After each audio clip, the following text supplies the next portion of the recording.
सागर में भई थी इंडस्ट्री कॉन्क्लेव और ई कॉन्क्लेव में मध्य प्रदेश सरकार के पूर्व मंत्री और खुरई के वर्तमान विधायक भूपेंद्र सिंह विधायकों वाली सूची में एक किनारे बैठे थे और ई के बाद कछु समाचार पत्रों ने ई तरीके की खबर चलाई जी में लिखेगा कि सागर इन्वेस्टर्स कॉन्क्लेव के मंच पे अपनी कुर्सी लगवावे के लाने भूपेंद्र सिंह ने प्रयास करे और ई के बाद अब भूपेंद्र सिंह ने पहली बार ई मामले पे चुप्पी तोड़ी है।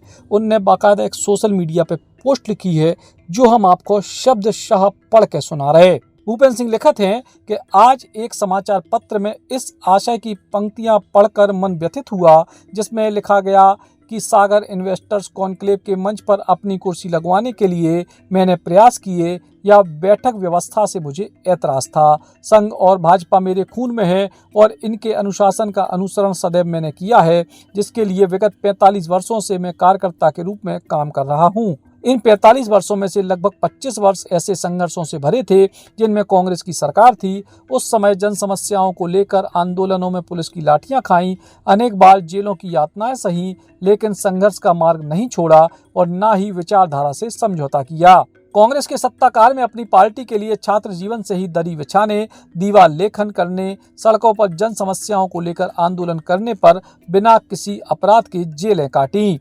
तब अनेक दिन ऐसे थे जब जेलों में खाना नहीं मिला, कड़ाके की सर्दियों में दरी और कंबल भी नहीं मिले और जेल के ठंडे फर्श पर बैठे बैठे ही रातें गुजारी। तब युवावस्था थी जब कांग्रेस सरकार ने मुझे प्रताड़ित करने के लिए 1 वर्ष तक लगातार जेल में रखा। इस दौरान 7 बार जेलें बदली पर मैं झुका नहीं। पुलिस ने पीटा, दर्जनों मुकदमे लगाए। मुझे स्मरण आता है कि मुख्यमंत्री श्री अर्जुन सिंह जी के सागर आगमन पर छात्र आंदोलन हुआ। तब उसमें सक्रिय हिस्सा लेने के प्रतिशोध में हमारे परिवार की बहुत सारी बेशकीमती जमीनों के अधिग्रहण की कार्रवाई शुरू कर दी गई थी। मेरे पूज्य पिता और मुझ पर दबाव डाला गया कि कांग्रेस पार्टी में आ जाएं तो कुर्सी मिलेगी और जमीन का अधिग्रहण भी नहीं होगा, लेकिन हमने अपनी कीमती जमीनों का सरकारी दरों पर अधिग्रहण हो जाने दिया, लेकिन विचारधारा त्याग कर कांग्रेस में जाने और कुर्सियां लेने के प्रस्ताव को ठोकर मार दी। 1000 करोड़ रुपए से अधिक कीमत की हमारी जमीन पर हाउसिंग बोर्ड की कॉलोनियां बना दी गईं।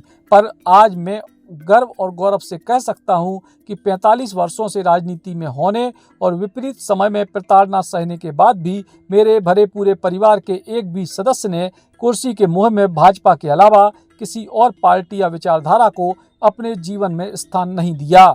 किसी सदस्य ने कांग्रेस में जाने का कभी विचार भी मन में नहीं आने दिया। संघ और भाजपा के प्रति यही वैचारिक दृढ़ता और अनुशासन आज हमारी सर्वश्रेष्ठ पूंजी है। कुर्सियों का मोह हमने तब नहीं किया तो अब कुर्सियों के लिए मोह और समझौते क्या करेंगे। कुर्सियों की चाह मन में होती तो सारे संघर्ष और जेलों की यातनाएं क्यों सही होती। कुल मिला के कुर्सी के पीछे नहीं भाग रहे भूपेंद्र सिंह, जो बयान देवे की उनने कोशिश करी है और ये पूरे के पूरे मामले को लेकर अपनी बात रखी है। Eklavya University Damoh will guide you towards a bright future. 28 acres of lush green campus, largest campus of Bundelkhand, experienced and dedicated faculty. 50 future-ready courses taught in 12 different schools, separate courts and ground for sport, fully equipped lab and workshop, safe and fully equipped separate hostel for girls.